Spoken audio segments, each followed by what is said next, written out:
What is up, everybody? It's Dr. Vibe here, host and producer of the award-winning Dr. Vibe Show.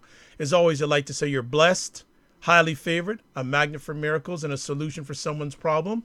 Also know that I'm a certified empowerment coach and president and CEO of Express Your Vibe Coaching and Communications. And remember, the Dr. Vibe Show is the home of Epic Conversations, and I'm the host of Epic Conversations. And we are jacked to have a friend back because she's always traveling. And before we came online, she says she's getting so ready for India. So we'll get to that probably. We'll get to that sooner rather than later or sometime during the conversation. If you don't know who it is, she is returning back. Tiffany Rashel is a global leadership strategist, award-winning international speaker, coach, and trainer who is an expert in mindset mastery and believes empowerment and healing of women is the key to healing the world. She regularly facilitates workshops and training aimed at inspiring leaders to expand their impact in the global community through compassionate leadership. She's a global compassionate leader. I made sure that she started saying that. Collaborative Yes. projects and philanthropy. Currently, Tiffany is empowering women and youth globally through social change projects and workshops. One of her primary focuses is teaching the power of compassionate leadership in an innovative world by providing tools to break through limiting beliefs, transform mindsets, and expand vision and purpose in our leaders. She believes that we can change the world, and we must change the world, especially the way the world's going. Her core quote is, quote, "In matters of compassion, pray to be a river and not a reservoir." So welcome back to the Dr. Vibe Show for another epic conversation. Tiffany Rashel. How are we, Tiffany? Oh my goodness, Doc. It's always wonderful when I get to spend time with you. So thank you for having me back again and allowing me to chop it up with you once again here on Dr. Vibe Show. Well, So thank you so much. The pleasure is mine. This lady has so much going on. Like, I don't know if we should start at well, we'll look at it at the end because there's India. She's on 3 times a week giving great empowerment, education, enlightenment on Periscope. We'll talk about that. But sounds like you've had a very positive, productive day. What's been going on today? well, my time, I'm going through my checklist. So my time is winding down. I leave for India on the 5th of May. So that's like literally around the corner. And I will be speaking at a global women's conference that's taking place over there. So I have at least now I'm up. Before I was at 5 times I'm speaking. Now I'm up to 7 times that I'll be speaking over the Oh, course of the week. 7. Yes. And so I'm preparing my my subjects to take over with me, workbooks, that type of stuff, and then also just getting myself grounded in the message to make sure that I have the greatest impact. And then I'm also looking at some stuff I can sneak in to have fun at while I'm there. I'll be in New Delhi. Wow. So are is that 7 different presentations? Yes, yes, it is. Wow. Yes, it is. How are I know you're the lady for the job. That's 7 different presentations on 7 different subjects. They're all the same subject Okay, for good. me. For me, they're Okay. all the same subject because it's all rooted in compassionate leadership. And so, what it is just elements of how I work, how we as a global community can work. So, just a sample of some of the topics are creating the power of compassionate leadership in an innovative world. As we know, technology is key. Our borders are blurred because of social media, because of the internet, and so it's very important that even though we're able to connect with more people, that we actually take time to make those connections meaningful. We know about internet trolls. We know how easy it is for people to be mean when they're hiding behind a computer. So I'll be talking about how leaders can actually convey compassion to their audiences, to their team members, and to people who follow them on a global platform. So that's one of the things. And I do a lot with experiential learning. Like you said, I do workshops and retreats all around the world. I feel that one of the best ways for people to learn is through experience. So I like to create experiences, and experiential learning is really key to that. It's just like when you learn to ride a bike, you never forget. Why? Because it's an experience that you had. And so when we learn mindset transformation tools and keys by actively partaking in them, then the lesson sticks. We don't lose them. It doesn't go away. So those are just a couple things I'm working on. Excellent. Just a couple. Yeah, just a couple. All right. That's no problem. Just a couple. Just want to shout out Tachi for stopping by. Much appreciated. And also Leon Henry from way over in England, who is a Hello, Leon Henry. yeah, who is an absolutely outstanding help to me. And if anyone wants to, outside of Tachi, because she's got her producer, but if you're looking for someone to raise your social media game, especially when it comes to live streaming or a lot of different areas of social media, check out Leon. He's the man for the job. Big time. And if you want, and I'm going to plug also Tachi. Tachi's outstanding. I just posted a replay of a conversation her and I had last week about the state of live streaming. She is on it. And if you want to check out two great Periscope shows, there's 3 times a week. We have Tiffany doing her at Tiffany's Breakfast at Tiffany's. Let me get that correct.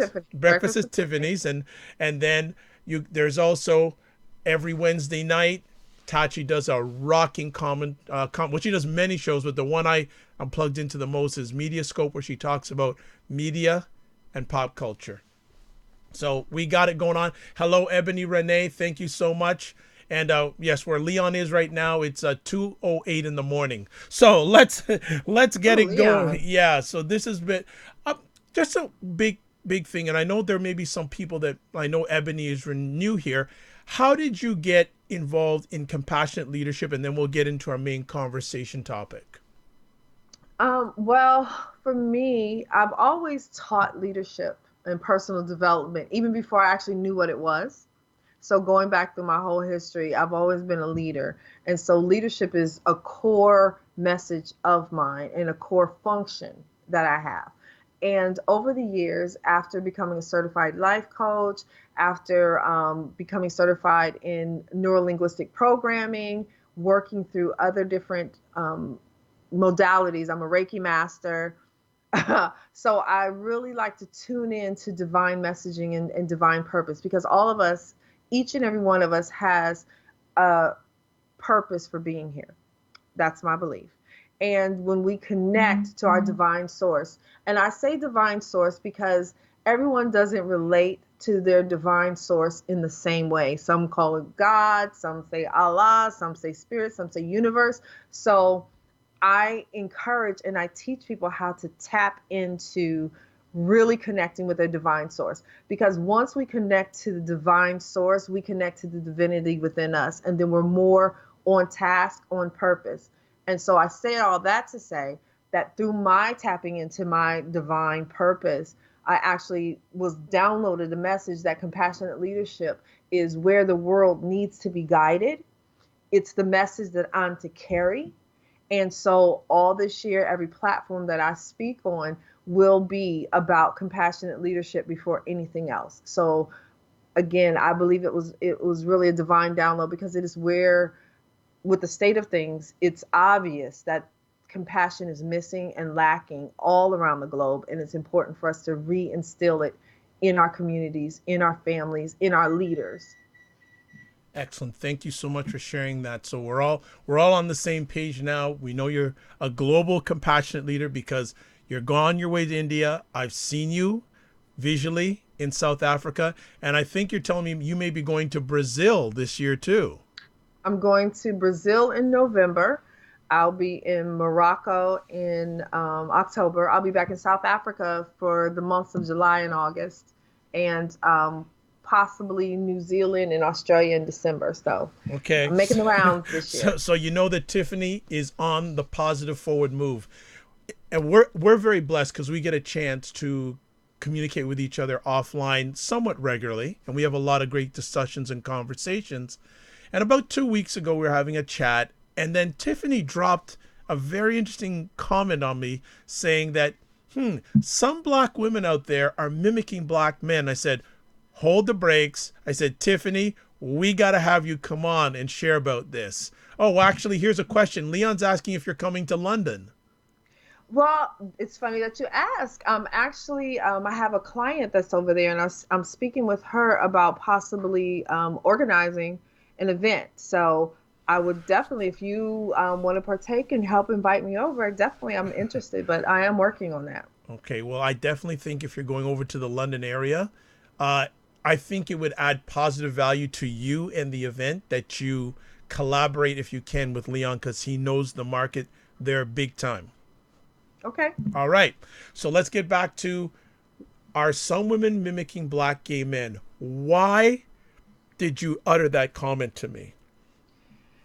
If I recall, we were having a discussion about um, voices because the reason why we were having the discussion is we were talking about the power of individual voices, about voices being heard. And I was speaking specifically about what I work with, getting people to speak in their own authentic voice, because most people are mimicking someone else. And there's a trend that a lot of people don't even realize or understand that, especially, I'm sorry, Black women, that we are mimicking in many instances gay Black men. The voice that we are using to speak in this world, the voice that we are using to convey our thoughts, the words that we are using in many instances were first uttered in the way they were by gay Black men. And I think that in order for women, first and foremost, but Black women, since I am a Black woman, to really step into the arena of being in a global community, step into places of leadership and power, we have to first be very clear about what voice we're speaking in and whether or not the voice that we're speaking in is ours. Okay. Since we have Tachi and Ebony who are in here live, if you have any questions or comments, you know I'm open and Tiffany will certainly respond and address them. So I want to, as we say in the, we're both coaches. What does that look like? Give us an example of some black women, how you feel they're mimicking black gay men. Give us an example if you can. Um, I'll start this by saying, I guess, uh, what do they call it? A disclaimer. Okay. Because some people will hear this conversation and they'll immediately be offended. And I find that that's a flaw in our culture, is that we immediately take offense before we listen to what the words are and decide whether or not they apply to us or whether or not they have truth to them. So this is not designed to offend anybody. If the shoe doesn't fit, don't try to put it on. It is what it is. And so the I was in I was in the modeling and fashion industry for over 20 years. So I started modeling when I was 17. I'm now in my 40s. So I've had an extended experience with fashion, with gay men, with gay hairdressers, with I have lots of gay friends. So understand this is not a bashing session. And again, I just feel the need to put that out there because there'll be a lot of people who will immediately just go into the defense mode instead of actually hearing what's being said. And so moving forward, when you look at many Black women and the way that we're portrayed in the media, the way that you see us come across in many instances is very loud, very flamboyant, very boisterous. When you look at the fashion of women, of Black women in particular, you see us with big hair, with lots of makeup and contouring, with heavy lashes, with very dramatic existences and very dramatic presentations. Again, coming from the fashion world, I look at it and I see drag because I was in that world. And what I've noticed is that very steadily and very over a period of time, women, when you go to the MAC counter for say in the mall, when you see the men look like beautiful women, and the women that are wearing the makeup at the MAC counters look like drag queens. And when you hear the words that are being spoken, they are usually the words of the gay hairdressers. They're the words of the gay stylist. They're the words of the men that are setting the fashion tone. that are setting the conversation tone for what's beautiful, for what's fly, what's fashionable, what's in, what it is to strive for in terms of being in, of being fashionable. So when you look at, for say, a Basketball Wives, or you look at a Real Housewives show, the voices and the hairdos and the makeup you see are often initiated by gay men. And so the yes honeys and all those things, that comes from drag. It comes from a subculture that exists. Now, again, I don't have a problem with it. I was in the fashion industry for over 20 years. However, I think, again, moving forward, trying to be a part of a global community, striving to be in a place, in a position of power, and not be left behind, because the world is moving very fast, transforming on a daily basis. And we need to step up and be able to use our voices to be heard and to get a piece of the pie. We want to be in that seat. We want to have a seat at the global table. But in order to do that, we need to understand what voice we're using and if that voice will be heard on a global scale and how it will be heard. I'm certainly thinking a lot of comments on that. Now, it's good that the people we have live in here right now, we have Tachi, who actually is a media, has her PhD in media and communications. So I hope she can provide some feedback. We have Ebony, who's always willing to share and contribute with comments. And we've got Leon. Now, the funny thing is, the first question has come from Leon.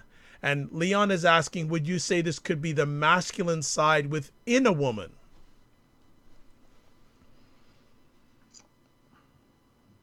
Well, everyone is individual, right? And it could be the masculine side. But again, when you look at the words, the verbiage, the way things are presented, it's often an exaggerated form of feminism. The extra finger snapping, the extra verbiage, the boisterousness. When I've ever seen them, I've never seen a masculine man speak that way. It's only been my gay male friends, my gay male coworkers. That's only where I've heard it from. And then I've watched it creep slowly into the female persona, because women were not nearly as flamboyant as they are now. And you have normal, regular, everyday people wearing stage makeup to go to work, hair that costs more than their car. Everything is very exaggerated. And not to say that we as women don't enjoy those things. We do. However, where did we learn it from? Okay. Where did we first start to get this idea that this is a beautiful image, or this is the image that we should portray from? All right. And the conversation is starting, and Leon goes, interesting. And Tachi has a good question. She goes, but didn't drag culture borrow from women? That's the funny thing. It did. It did. Drag culture borrowed from women, but drag culture was the exaggeration of what women did. And so now, and this is where we were having this conversation, Doc, and it kind of like went back into like a boomerang, because now what you have is men who were mimicking women, teaching women how to be women and act like women. So the women are not mimicking other women, they are mimicking men acting like women. Does that make sense? It does. And Tachi, I hope that answers your question. I know you probably had some follow-up on that. One of the things I'm finding interesting here is, what are the reasons or the circumstances that are allowing, in your opinion, some black women to borrow or adapt some of the black gay male culture? Is there must be reasons why this is happening, in your opinion?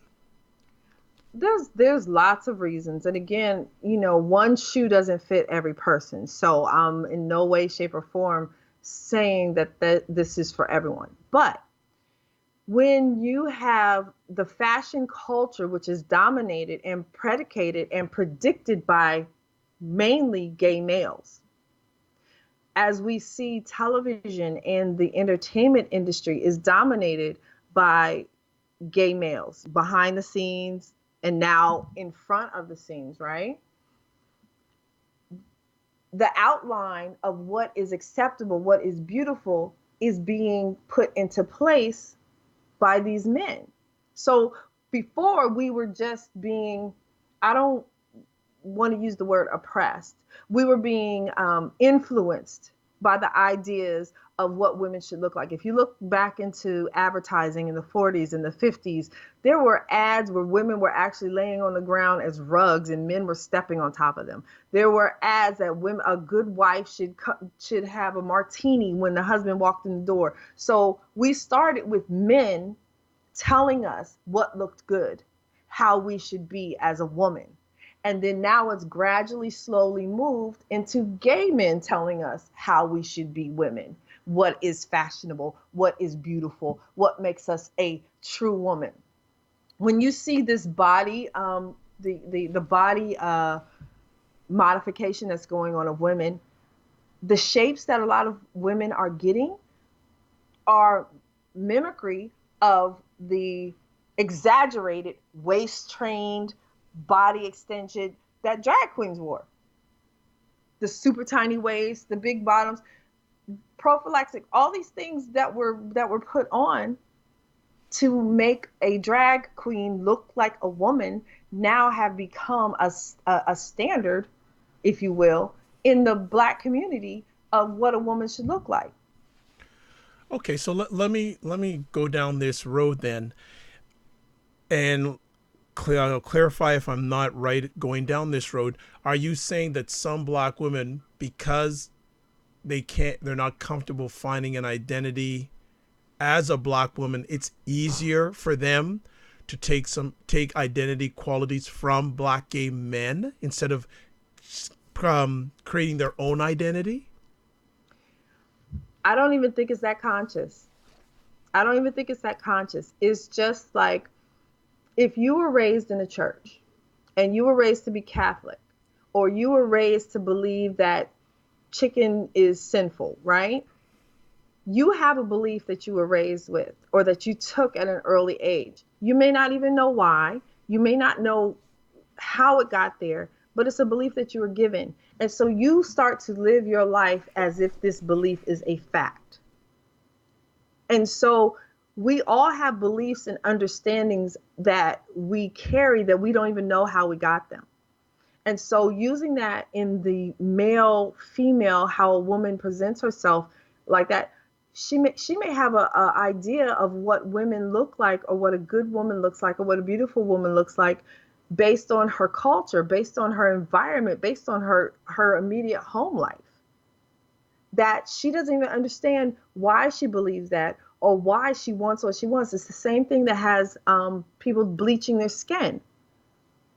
There's a belief and an idea of what beauty is, and an understanding that we are given.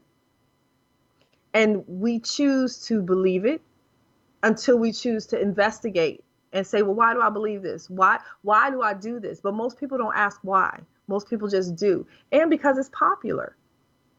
Because this is what everyone else is doing, then I assume if everyone else is wearing red shoes, then it's time for me to wear red shoes. If everybody is wearing Gucci, then I need to wear Gucci. If I'm a stripper and all the strippers are getting breast and butt enhancements, then that's what I need to do to make money. So most people are just following along with what has become the norm without asking the question of why. Because there's something that they want to attain, and usually it's acceptance. Okay. And if this looks like what it takes to be accepted, then people will do it. All right. They are coming good with conversation topics here. So you better be ready, Tiffany. The questions are flying in. So here we go. So Tachi says, is this then not a form of oppression that seems to steal women's agency? I believe in some ways, but it's a subtle oppression. It's it's a societal viewpoint that is adopted, and people don't ask the question and they follow along. And when we do not have When we do not have strong voices in our home, when we do not have strong images and ideas that help us explore who we are, that tell us it's okay to be different, then we're more likely to follow along with what everyone else is doing. Most people are afraid to be different. Most people are afraid to be rejected. And so the idea of being different than or being seen differently is more scary than anything. So it can be seen as sort of an oppression, but I think it's more self-imposed. Okay. Leon, you had a question. I'm gonna parking lot that to the end of our conversation, so I won't forget it. I'm gonna give some comments here. Ebony Renee, I think it's more influence from drag. I think a lot of the influence is from social media and Kim Kardashian. LOL. And then Ebony again says, I think the body type of the exaggerated small waist and big hips is just an extension of what the black community always found beautiful. Celebs just picked it up and put it on a larger platform. I would agree. I would agree. But if you look historically at the cycles of Black beauty in our community, when I was younger, I'm a 70s baby. So I was super skinny. And technically in our community, we girls are always liked thicker. They like them thick, like, right? So I wasn't thick. So people weren't checking for me when I was younger because I wasn't thick. I was really thin. So I learned thickness was beauty in my community. However, most people were not doing things to exaggerate and over enhance. I never knew anybody who had butt surgery to make their butt bigger. I saw people who had facelifts. I saw people who had breast implants because, most women like breasts, men like breasts, everybody likes breasts. So, we want to look good. But there is a distinct, what they call body dysmorphia that's occurring now. You see women who are willing to risk their health, their life, to have a big behind.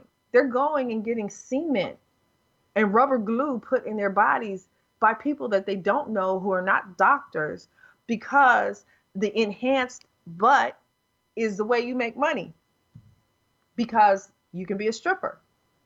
Everybody wants to be a stripper because that's where you meet the ballers. That's where you can get somebody. And I'm sorry, I don't mean the word everybody, but it's just very popular within our community. It's a change in the norm. And so the norm for this period is having these body parts because that's going to enhance your revenue. I know this is straying a little bit away from our core message. We will get back to it, but I want to continue on this road. Leon has a question. Do you think that this type of behavior is hereditary? Can you expand? Yeah, if you can you expand on that, Leon, and I'll get back to it. Let me just see here. So, when okay, do you ever bring up this conversation with women of color? And if you do, what's their reaction? Um, I don't know if it's a fair conversation because yes, I do speak with women, but the women in my circle, um, it's a different conversation because I have women who are friends who are like, I've never had a butt, but I want a butt, right?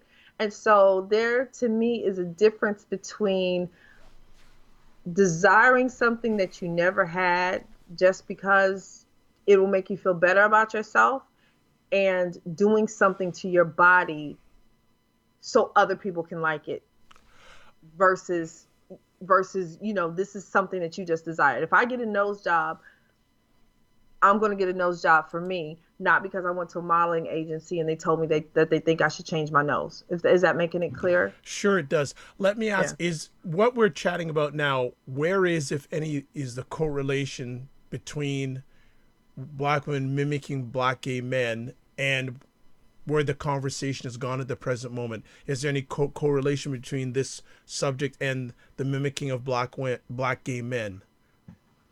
Well, for me, the correlation is understanding if people just take a moment to understand who it is that you're following and what it is that you're following and why it is that you're following that. Um, Now you see, it's just, for me, the depiction of Black women in the media it's horrific. I don't like the images that I see. I don't agree with the images that I see, because the majority of the Black women that I know do not perform like that. They're not angry and bitter like that. They're not exaggerated and over the top like that. They're not overly indulged in the material and insignificant or surface of things, right? But you have a whole generation of young women who are coming up, and this is all they see. And their mothers may have been seeing this. So now you have a mother who's been raised on what she's seeing and hearing, who's teaching her daughter, and now the daughter's seeing even more. And so you have all of these voices when in fact they started not from other women. They started from the hairdressers saying, yes, child, get into it, from the stylist, from the caregivers. I mean, like I said, I started modeling when I was 17. And I never saw women behave that way. I always saw men behave that way. Okay. So the younger generation of Black women, some of them are getting this thought process from their mothers, right? Mm-hmm. And the mothers are getting it from who? Well, there's also been a change in time where before, being gay or homosexual was more undercover. It wasn't as prevalent. And so people, just like people didn't want to be strippers, no one wanted to be known as gay. So it was very hush hush, covert, quiet.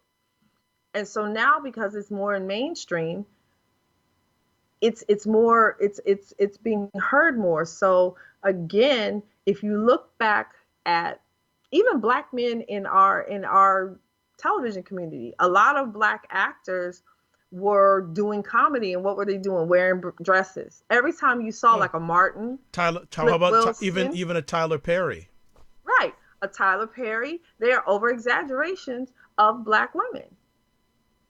And so the funny thing, or the sad thing, or the good thing, or the bad thing, however you look at it, is almost everybody can relate to somebody that acts like that person. And even if they were not exactly like Medea, now you see this extra on the top, and people start to mimic that in fun, and then it becomes a habit. It becomes an actual behavior of theirs. So I do think that media, television, movies, the acceptance and expectance of men's portrayal of women, even Mrs. Doubtfire. I mean, he wasn't a Black man, but Yeah, Robin men's Williams. portrayal, right? Men's portrayals of women is always an exaggeration, and it's funny, but then it's in our culture now. And in our Black culture, when you have a Tyler Perry who is touring 100 cities, and everybody is in love with Medea, It's a good and you point. taking your young daughter to see Medea, and she starts speaking like Medea. Oh, that's so cute. Next thing you know, she's 20 and she's still talking like Medea. She's not 12 or 11 anymore. She's adopted this mode of conversation. Ebony saying Black men wearing dresses in Hollywood will have to be another topic for another show. Right? Yeah. That's a whole different topic. Do you, in any sort of interactions you have with Black gay men, does this even remotely come up as a conversation piece? Do they see it seeing their influence either directly or indirectly on some Black women? Has that ever come up in a conversation? One of my best friends is gay. Okay. And actually, our birthdays are only a couple days apart. So we talk a lot. We talk a lot on the esoteric level. And it's funny because it's generational too. It's very generational because I guess he would be considered an old school gay, right? Because he's not for all the flamboyance and the extra he never hides the fact that he's gay. He's very fashionable, very handsome. He's very well put together. That's that's the gay that I grew up with. very few. Some, they were very well put together, distinguished, here you go. So now you have the I'm loud and I'm proud and I'm just going to put it in your face type of interactions a lot. And so we talk about it, and he doesn't agree with a lot of the extra. And we do talk about the way that women, because we're in fashion industry, the way that women are speaking, and he agrees it is like women are mimicking gay men. Interesting. Wow. That is a quite an I know either on live or on the replay I will so much want black women or women of color to respond to some of the things that are being shared here, because it's really really interesting perspective, because I feel that if I made this statement to some black women I know out there, they'd say, you crazy, you're out of control. Like there'd be a pushback, but it's sharing the information that you've given us. Oh, here's a question from Leon. From your findings, how do white people see this type of behavior? Leon, I can't even get into that today Yeah. because it's you know Okay. it's it's often a point where they feel comfortable to mimic us. Anytime you, or I'm sorry, anytime that I've come into contact with a white person who has wanted to be down or seem like they're cool, they are always either mimicking the gangster or the Medea.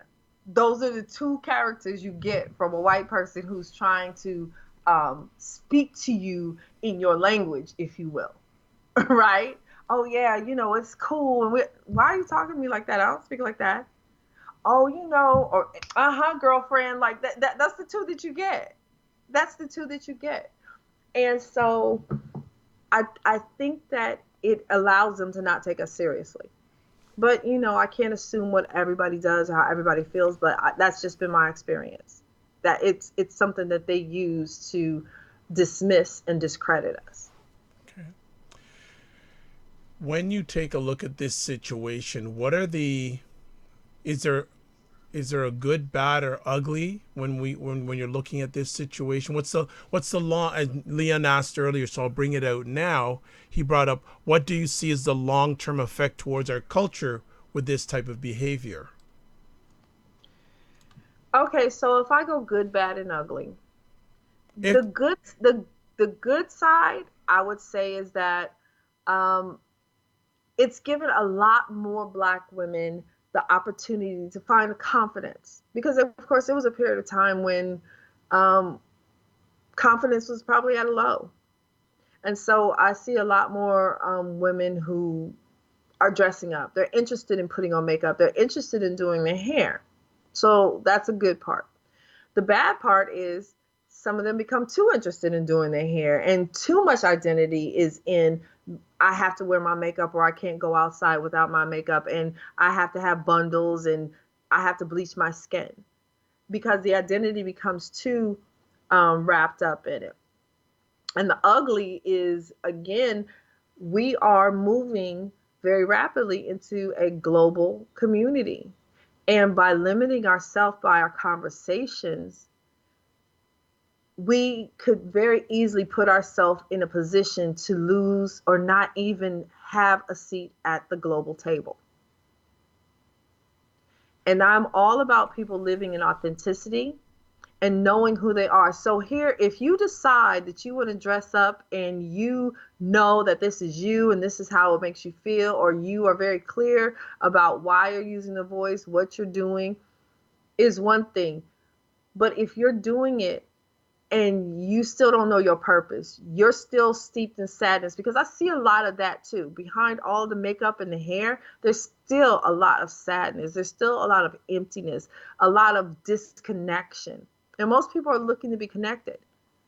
So if you're hiding behind all of this loud, boisterous communication in order to protect yourself, if you're wearing all this makeup and this hair to mask how you really feel about yourself, then I urge you to put it down and really get in touch with who you are, because we, you, me, are beautiful as we are. Our Each of us, again, has a divine purpose that if we allow it to come through, we can do wondrous things. But first, it has to start by finding our own voice and being willing to use it.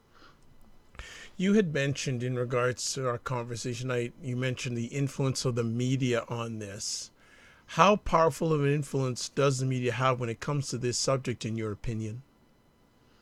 Oh my goodness. Media, all media. You have social media, which is now taking over from television. People don't watch TV anymore. People are watching live streams. People are watching Netflix. So you have social media stars who actually have become stars from just posting pictures of them doing splits. There's one girl who literally received 1 million followers because she kept showing herself in various um, workout gear, doing poses which accentuated her behind. And in the end, she ended up getting a contract, I think, with Adidas or some sports company. Why? Because she had followers. So now you see a generation of people who, I want to be a millionaire so bad. I want to be famous. I want to be popular. What do? I mimic who has made it.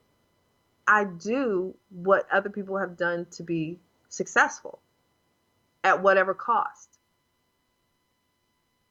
Something that just came to my mind, I can certainly see this being prevalent because I like, yeah, obviously I can speak from my own experience. When I was younger and had hair, I was always hear how black women felt more comfortable around a number of, not everyone, but there were a few black women that felt more comfortable around a black gay male than a black male. They just felt safer. So I could understand it with, hanging around, environment, etc. Some of those characteristics could become easily transferred because that's Very easily. familiarity breeds content.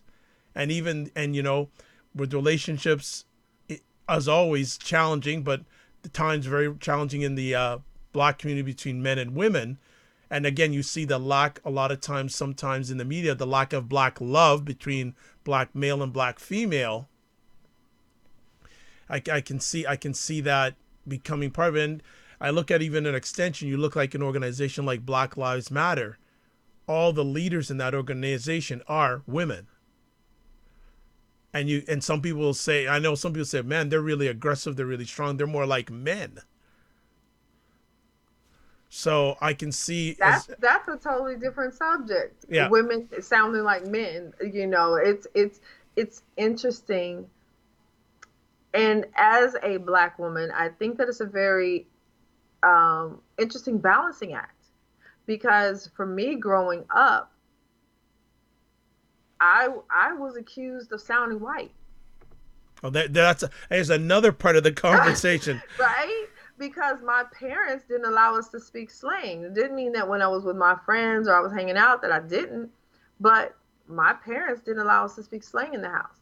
Okay, I'm gonna follow up. Ebony, you made a comment more like a contract with the devil. I'd like you to expand on that, and while you hopefully will like expand on that in the chat room, Leon has a question. Do you think this type of behavior is a problem in the heterosexual relationships? I do. I do. And here's why. Because of drama. One word, drama. Drama. You know, I did relationship coaching for a while, and one of the things I always thought was funny is when the men would talk about how the woman didn't want to be touched in her hair because of her, her weave, or how he knew that he couldn't kiss her or be with her because she had her lipstick on or had put her makeup on, or how there would be so many things that she would have to go through, that the processes would become a distraction from them, or the need to have the latest clothes, the latest fashion, the latest nails, when the visual aspect to the outside world became more important than the actual relationship that she was in. Because most men will say, I don't, that a man who truly cares about you is like, I don't care about your makeup. My husband doesn't even like for me to wear makeup. I mean, doesn't mean that I'm not going to, but he's always happy to see me in my fresh face. Why? He tells me because that's the real me. Most men that I've encountered, when they care for a woman, they just want her. So you imagine when you have to work through the makeup and the paint and the timing, and then the woman is putting more emphasis on that than actually working on her intimacy with you. So yeah, it can be quite dramatic and distracting when it becomes a focal point.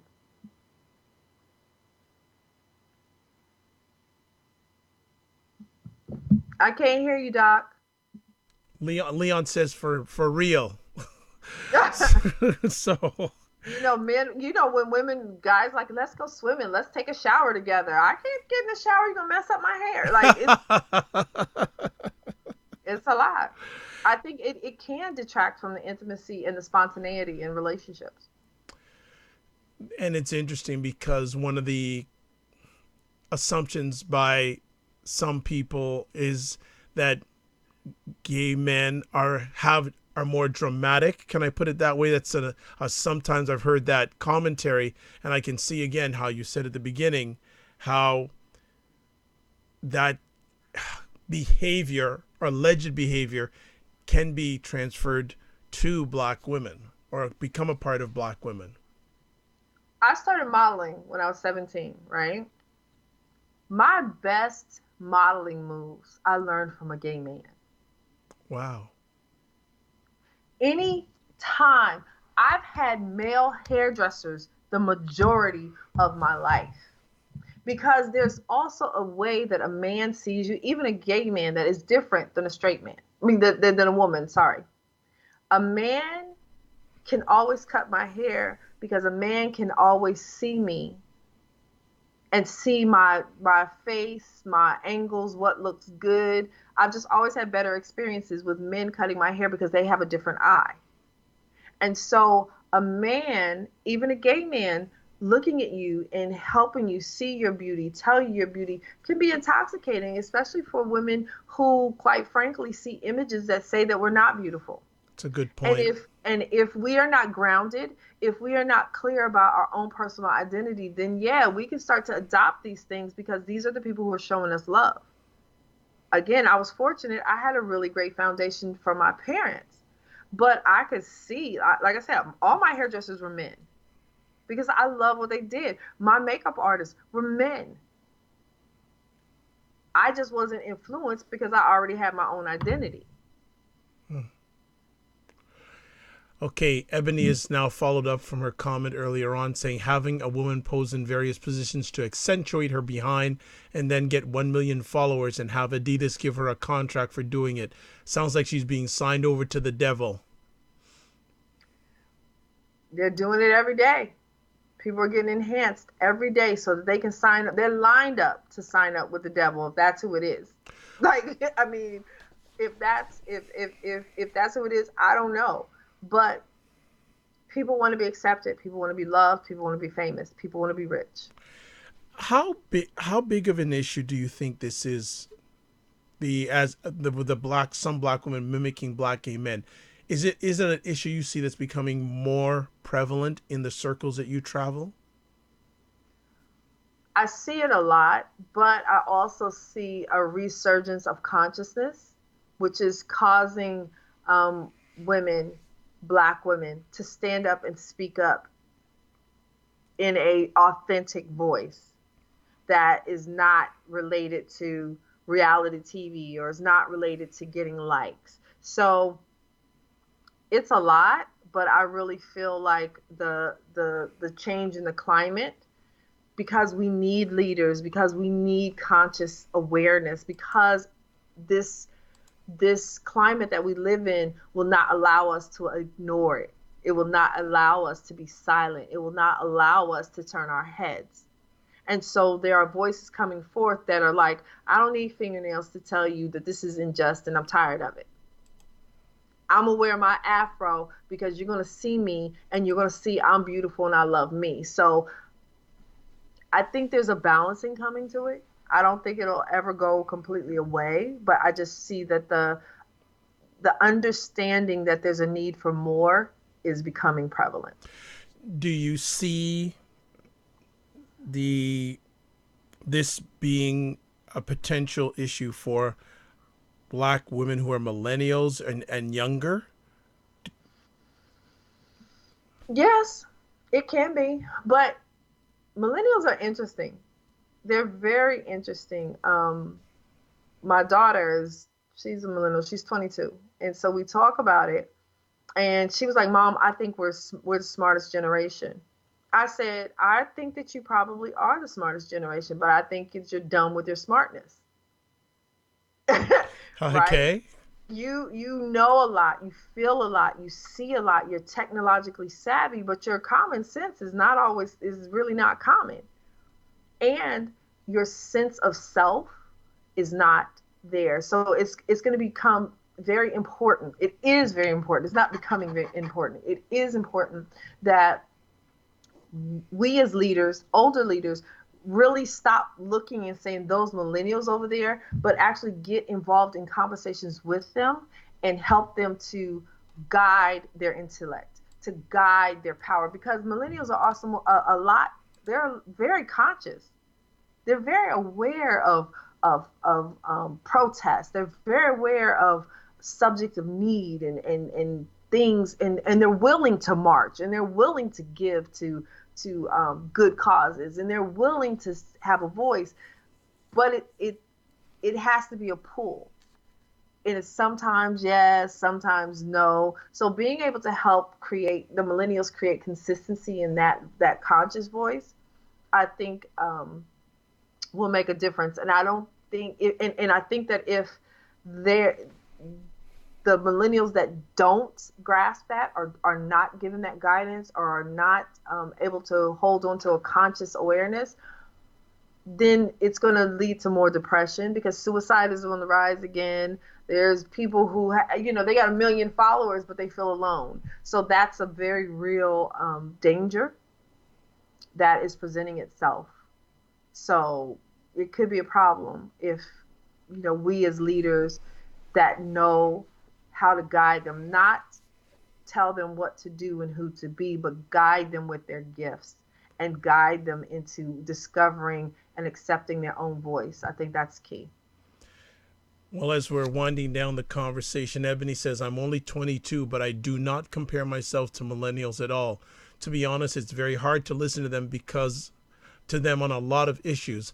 I find their awareness to be brainwashing. Interesting. Very interesting. All right. Well, I know you have had a long day, and this conversation has always just flown by because we always have such a good time.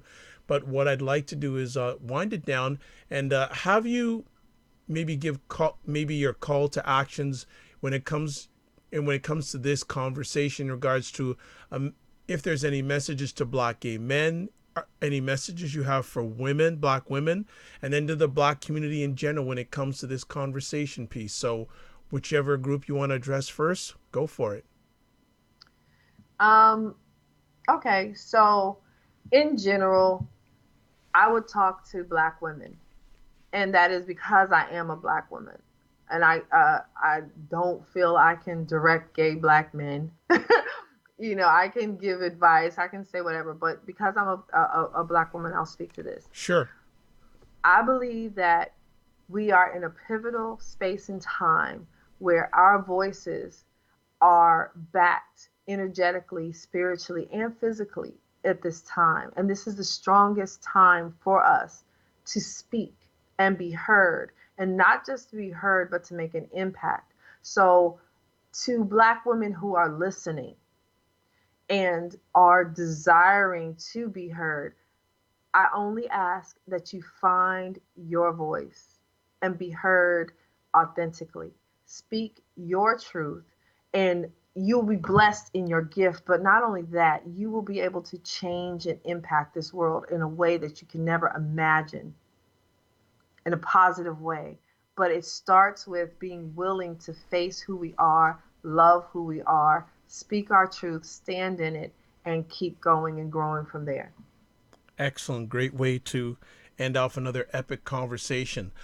So we shared at the beginning of our conversation what you're up to next, but just remind people to where you're up to next, where you off, are you off to next, and what you're up to next.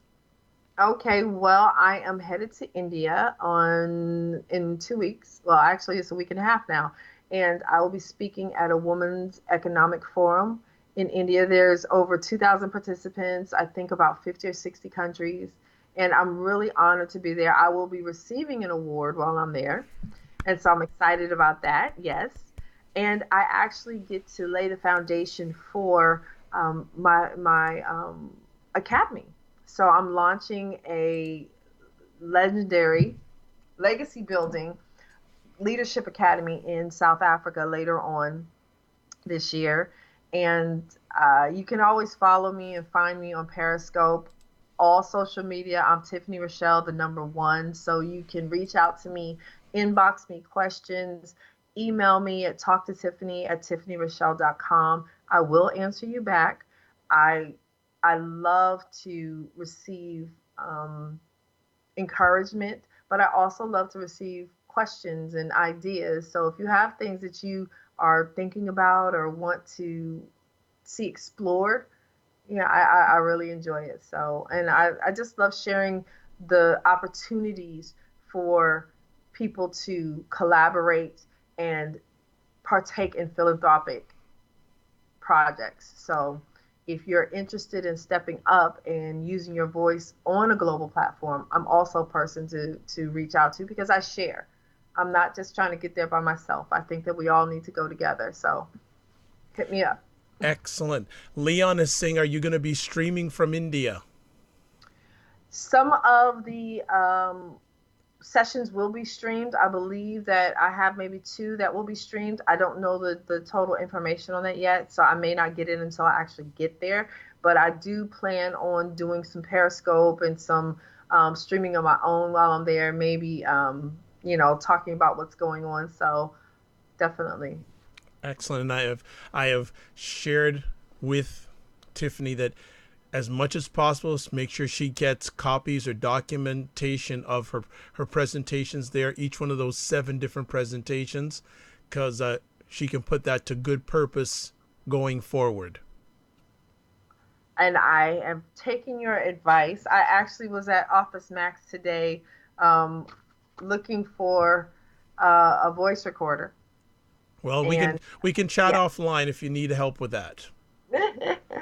I'm getting it all together. I have a lot of checklisting to do right now, but I'm excited because I know that this is a way not just to open doors for me, but me being in India will open doors for other people. So that's what I'm all about, opening doors and collaboration. So, And then off to Brazil later. yes, yes, yes, yes. After South Africa and Morocco again. So, Wow. Okay. No problem. We'll have to do another conversation called Tiffany's Balancing Act. We'll have to do a conversation called Tiffany's Balancing Act. How does she do it? well, I my scope today was I get by with a little help from my friends. So, the power of asking for help. Now, make sure you tell people you scope 3 times a week on which days and approximately what time every day. Each one of those days, sorry. Wednesday, and Friday. I usually get on between 9:30 and 10 in Eastern Standard Time. So it's usually after my meditation and prayer. But lately I've been having a lot of morning meetings, so I've been a little bit later. But yeah, usually between 9:30 and 10 is what I try to maintain. Okay, folks. So she shared all that information with you. It also will be included on the description when we post the replay of this epic conversation. I am Dr. Vibe here. I'm host and producer of the award-winning Dr. Vibe Show. I'm the host of Epic Conversations, and this is the home of Epic Conversations. Also know, too, I'm a certified empowerment coach, president and CEO of Express Your Vibe Coaching Communications. If you would like to have a complimentary 30-minute empowerment conversation, contact me. How do you want to contact me? 3 best ways. There's Twitter at DrVibeshow. There's email address dr period vibe at the dr vibeshow.com, and you can also go to the website www.thedrvibeshow.com. Multiple ways of getting in touch with me because I'd love to hear from you. You can catch replays of all my conversations at my website. Selected conversations you can catch at thegoodmenproject.com. There's also platforms like WJMS Radio has selected conversations. You can get all the conversations, audio ones that I put out on iTunes, on Stitcher, on Tuned In Radio, iHeartRadio, Stitcher. I've said iTunes already. There are probably one or two that I've left out. But if you have any challenges, just go to your favorite search engine and put the space, DR space, VIBE space show. And I will take something from a lady that said this a long time ago. She gave me permission to use it maybe once in a while. I'm very Google-licious. So, as we like to say, coming up tomorrow night, 9 p.m., another epic conversation coming up. There's a lady named Jazz Keys. She's a regular contributor to Ebony Magazine. And she recently wrote an article called, the title of the article is Put Down Your Cape, Solving the Black Superwoman Syndrome.